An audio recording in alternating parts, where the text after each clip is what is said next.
అమ్మా నూకాలమ్మ తల్లి, ఎంత ప్రశాంతమైన రూపం తల్లి నీది. అనకాపల్లిలో కొలువై నమ్మిన వారి కొంగు బంగారమై నిలిచే, కోరిన కోర్కెల్ని నెరవేర్చే తల్లి. పిల్ల పాపలను చల్లగా చూడమ్మా.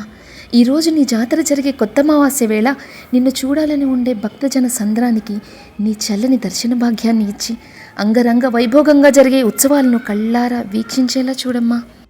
కొత్త అమావాస్య నాడు మొదలై నెల రోజుల పండుగగా జరిగే ఉత్సవం ఈరోజు రాష్ట్ర పండుగగా నెలకొల్పడం చాలా విశేషం తల్లి.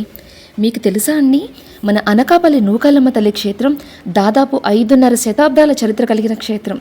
ఎన్నో తరాల నుంచి అనగాదేవిగా, కాకతాంబగా, నేడు నూకాలమ్మ తల్లిగా అందరి ఇలవేల్పుగా కొలువైన ఆ తల్లిని కన్నులారా దర్శించినా చాలు కొన్ని కోట్ల జన్మల పుణ్యం లభిస్తుంది. నిత్యం ధూపదీప నైవేద్యాలతో దేదీప్యమాన కాంతులతో విరాజిల్లుతున్న ఆ చల్లని తల్లి రూపం ఎంత వర్ణించినా చాలదు. రాష్ట్ర పండుగగా మారిన